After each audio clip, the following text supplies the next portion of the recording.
Lord, you are welcome in this space. You are worthy of all of our thanks and praise. I ask that the words of my mouth, the meditation of all of our hearts, and the work of our hands be holy and pleasing in your sight. For you, Lord, are our rock and our Redeemer. Amen. So I remember it was about 15 years ago was the first time that as a youth pastor I took a group of teenagers out on a mission trip. When we went down to Louisville, Kentucky. Anyone ever been to Louisville, Kentucky? Right? We saw the Bat Museum, we saw some fun stuff, all those horse statues around town. And I remember when I was down there, the way that this organization, YouthWorks, kind of had us get into groups was they would separate us. And they would say, okay, part of this church is going to mix with part of this church. And part of this church is going to mix with part of this church to help us understand where other people are coming from, to meet new people, to connect with one another. And that was the first time that I ever met my friend, Steph. Steph was leading as one of two youth pastors at a large church in the Indianapolis area. And she was amazing. She was bubbly. She was a ball full of energy. Her students loved her. She was engaging. She's still serving in kids and youth ministry to this day. And she was someone that I learned from, continue to learn from, and look up to. And but she was good at a lot of things. But one thing that she was not good at, and she knows I'm telling this story, was navigating. Right?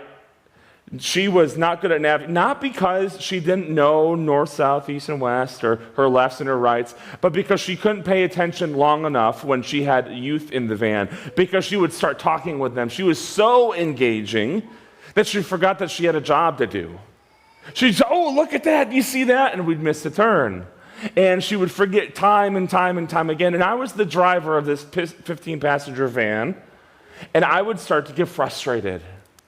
Do you ever get frustrated? Don't look at them if they're right here, but do you ever get frustrated if your co-pilot, right, steers you wrong?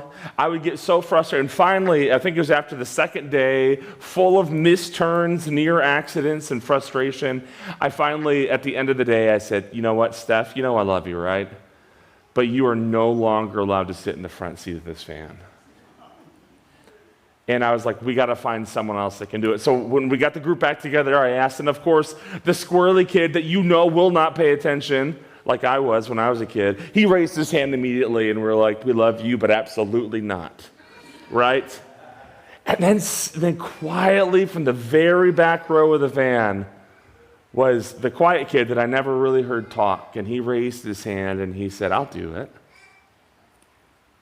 We'll give it a shot. So he goes up front, and I get out my phone, or maybe at that time it was MapQuest, I don't even know anymore, right? But I get out the directions, and I hand them to him, and I say, okay, we're going to our first job site today. It was this place that we're going. And he says, okay, I got it.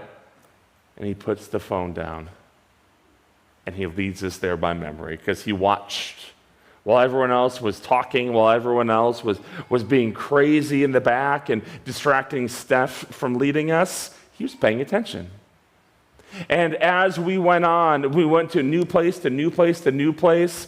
He would follow at once, and then he got his bearings, and he would lead us there without having to look. There were even some times where we had to take a detour, and someone would say, take this highway, and he said, oh no, it's 2 miles down the road. He knew where these places and where these things were. And his name was John, and John was a hero for us that week. He ended up getting all the benefits of being a leader, and we celebrated him and the gifts that he brought to the table. Even though he was a kid of few words, he made a big impact on who we were as a group and made sure we made it there in one piece. You see, this morning we're talking about the ways that God often leads us in ways and paths that are unexpected to us. Sometimes they are confusing, but God is a covenant keeper. God gets us where we need to go, even if it's in ways that we don't see coming. Our text this morning from Exodus 13 that Pastor Craig read for us finds Moses leading the Hebrew people, the people of God, or the Israelites, out of slavery from Egypt into the land that God has set aside for them. They knew that there was a place. They knew there was a home. They just had to get there. They had to find it. And they knew this was there because over 400 years ago, we see that God made this promise to God's people and through Moses' patriarch, Abraham. We see in Genesis 15 where it says, on that day, the Lord made a covenant with Abram, later Abraham, and said, to your descendants, I give this land. From the Wadi of Egypt to the great river, the Euphrates, to the land of, do I have a volunteer to finish this sentence? I'm kidding. Right? The Kenites, the Kenizzites, the Kadamites, the Hittites, the Perizzites, the Rephaites, the Amorites, the Canaanites, the Girgashites, and the Jebusites. A lot of sites were involved in this. But he said the land of all of these different people groups. And the reason it's important that we see all these names, even if we can't pronounce them, is we can see how big this space was. How many different peoples, cultures, families were here.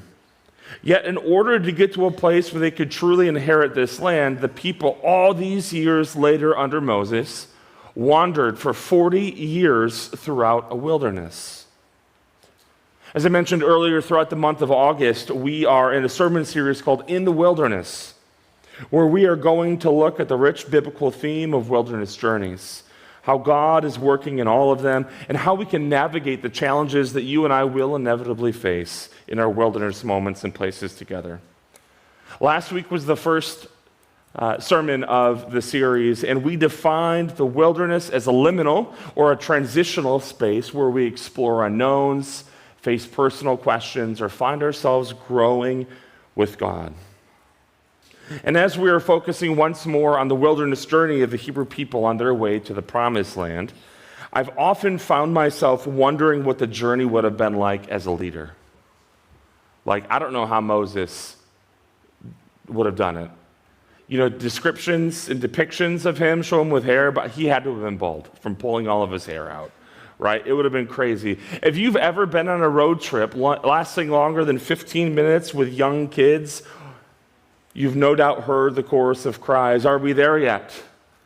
When are we going to get there? Has it been 15 minutes yet? Can we stop? I have to go to the bathroom. Have you been there? I was there yesterday. Yet it's not just the kids. Again, don't look them in the eye if they're with you right now. But chances are you've probably driven with some backseat drivers. Right? You know what I'm talking about. There's people who are not driving yet still have the gall to tell you where to drive, how to drive, where to turn when you've missed a turn, or maybe a way to bypass all of the traffic that you and the 1,000 cars in the freeway have been sitting in for an hour because your kid has to pee again. But while we are currently talking about physical road trips in cars that can seem so much longer than desired, the challenge for us this morning is where might you see yourself if we began to transition the conversation to the journeys that we experience through life? Have you ever found yourself asking God, is this over yet? God, am I there yet? Can we please stop? There's something new and shiny, maybe more exciting over there. God, shouldn't you have taken that turn back there? Shouldn't we have done that thing? God, I think I know a better way that we can go. If we choose to think about it, we often find ourselves asking questions or saying statements like these and more as we navigate these seasons of life, particular challenges, new opportunities, and changing circumstances, no matter how young, how old we may be. And yet, God often leads us in ways and paths that are unexpected to us. Sometimes they're confusing, but God is a covenant keeper. If we look at the start of our text with some context around it, what might we learn about God and the ways that God leads us? So, if you're familiar with the Exodus story, some of this might be known to you, and if not, we're going to share a little bit of background. And as we pick up in what's called the Exodus story, the Israelites, the people of God, fled Egypt in the night, beginning their journey out of slavery and into freedom found in God. And in the 12th chapter, just before our reading for this morning, it tells us that during the night, Pharaoh, who was the ruler of the Egyptians, and he was sick, there were plagues that were plaguing the people because of God's wrath and hand, and he said, enough, leave, we cannot take any more. So in the middle of the night, he got Moses and Aaron and said, up, leave my people, you and the Israelites. Go and worship the Lord as you have requested. Take your flocks and your herds, and as you have said, and go. Also bless me. Remember that land that God promised to Abraham and his descendants, that land that was promised 400 years ago, Moses was going to lead them to, the one with all the crazy names, right? Well, we have a map. And on the map, it's kind of hard to see, but if you look on the top right-hand corner, in my expert artwork, I scribbled in red, that in that region was the land that was set aside. If you look on the map, there's a word that says Goshen. That's not Indiana, but it's Goshen. And right there below that is a dot, and that's Ramses. That's where historians believe that the people of Israel fled from Egypt. So they started to the west. But if you can see the map, you'll notice that the arrows, are they going towards that red promised land?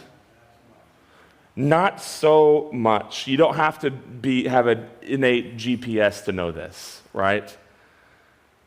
Yet we see immediately after Pharaoh sent them on their way in Exodus 12:37 that the Israelites traveled and journeyed from Ramses to Succoth. There, they were about 600,000 men on foot, besides women and children. So including women and children, there are well over 1 million people in this caravan. And instead of heading straight to the promised land, we go back to the map and look to where they're headed. I now circled in green the initial path that this text shares for us. They are now going south. Yeah, they're going a little east, but they are going south, and they are working their way right to a body of water.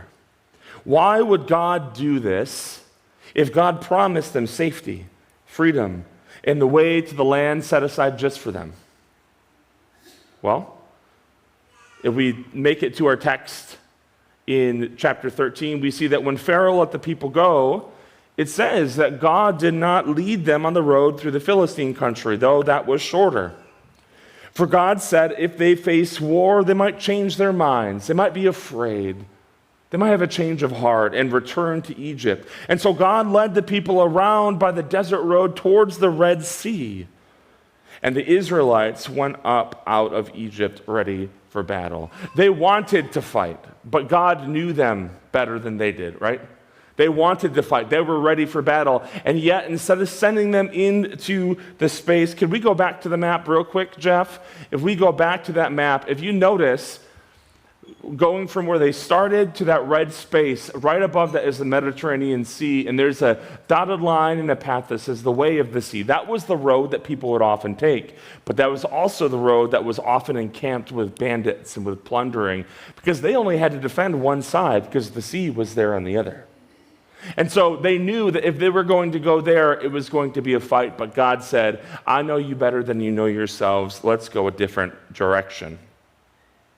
And the beautiful thing for me about this passage is that God knew the hearts, the fears, and the strengths of the people. Because taking this shortcut would be terrible. If they went the way of the sea through Philistia, they would be walking into a land that would plunder them, that would rob them, that would probably decimate their 1 million plus people. At first, this journey would have made no sense. Yes, they were trying to desperately flee Egypt in the middle of the night, and if you've ever had to leave and road trip because maybe someone called you and said there's an emergency, you're kind of dazed and confused in the middle of the night. But Moses is waking up his people and his leaders and saying, we got to go now. We have to leave now. But what about this?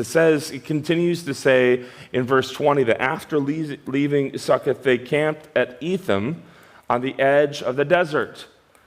And wouldn't you know, if we look at the map, where do they go? Even further south. And now, that tip top of the Red Sea, the Reed Sea, is now blocking their path. Why on earth would they go that way? Again, at the time, God was apparently leading them in a way that didn't make sense at all.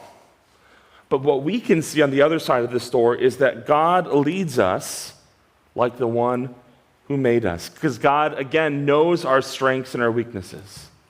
God knows that we might give up. God knows that we aren't always ready or up for a direct route. So what does it look like for you today, church? To learn to trust that God leads like the one who made us. To trust that God is the one who knows us better than we know ourselves. How are you like the child on a road trip? God, are we there yet? How are you like the backseat driver? God, you really should have turned there. God, I know the best way. I know this shortcut. It's worked before, it's going to work again. Or are you willing to take the next step of moving from, God, are you sure you know where you're going? God, are you sure you know what you're doing? To, let's do this, God, lead the way. Even if it's just one turn at a time. One of my favorite Christmas movies, I know you were expecting a Christmas reference today, of all time is The Polar Express by Tom Hanks. You either love it or you hate it, I'm learning, right? You love the story or you think it's creepy as all get out, and that's fine. Right? But in it is one of the main characters is a young girl simply named Hero Girl. They don't really give her a name, but she's Hero Girl. She's known for her large personality, her even larger heart, but also for her inability to commit to what she knows to be true when things get hard. A motif found throughout the movie is that when the main character, creatively named Hero Boy, will turn to her when a challenge arises, he asks her what they should do because she's used to leading and guiding and mothering in these easy moments.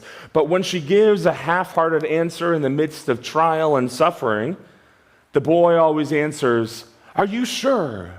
Right? And then the music tenses up. "Are you sure?" The first few times in the movie when this scene plays itself out, she freezes. And yet, Hero Boy trusts her and does what she said the first time, even if she doubts. And it works out. By the end of the movie, she gains the confidence to lead and realizes that it was something that she had all along. Now imagine facing challenging circumstances in the midst of certainty, amazement, and power. For the wandering Israelites, they found themselves doubting, complaining, wondering in the midst of their journeys, often stopping to ask Moses, "Are you sure?" And there the music probably swelled as well. "Are you sure, Moses? Do you know where we're going? Does this God that you are following, does God know where God is going?" I mean, there were well over 1 million people who fled Egypt with them to start, and at least a few of them probably had to have a keen sense of direction and geography, right? They had to have known, clearly the sun's over there, that's where we need to go, and why are we going to the south? Why do we keep going this way? Yet as they got farther and farther away from this logical path they would have taken, God provided a magnificent and unbelievable sense of assurance.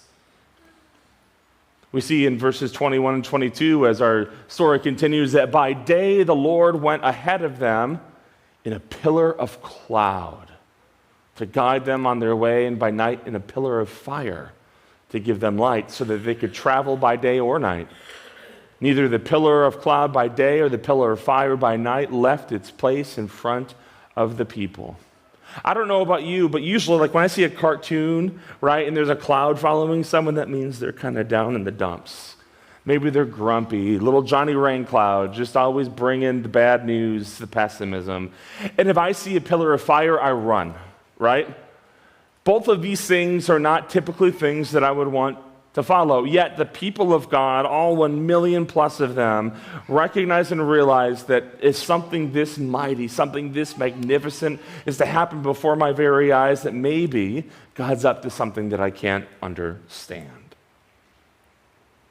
In spite of their complaints, their doubts, their anger, their frustration, and their worries, God led them in a way they could not explain, but they knew they would be unwise to doubt. Centuries later, as the prophet Nehemiah was reflecting on this moment in his people's history, he acknowledged before God that because of your great compassion, God, you did not abandon them in the wilderness. They were stubborn. They probably should have been kicked in the shins a couple times. But by day, the pillar of cloud did not fail to guide them on their path, nor the pillar of fire by night to shine on their way they were to take.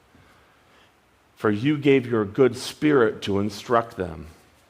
You did not withhold your manna from their mouths, and you gave them water for their thirst. And it's here in reflection that Nehemiah shares two important things for us to learn. The first is that God guides us and does not give up on us because of God's compassion. God had every reason to give up on the Israelites over the years because of their stubbornness, hard-heartedness, sinfulness, idolatry, rebellion, and sometimes sheer stupidity. I won't speak for any of you here, but I know in my life I have been guilty of all of those things, and yet I still can recognize and celebrate that God leads me and guides me. Not even in spite of those things, but because of them. But the second thing that's worth noting out of Nehemiah's prophecy is that as awe-inspiring and miraculous as these pillars of cloud and fire were, they were not the point. And Nehemiah names this in his reflection. He says, the good Spirit of God is the one who leads us. What were they doing? They were following the Spirit of God.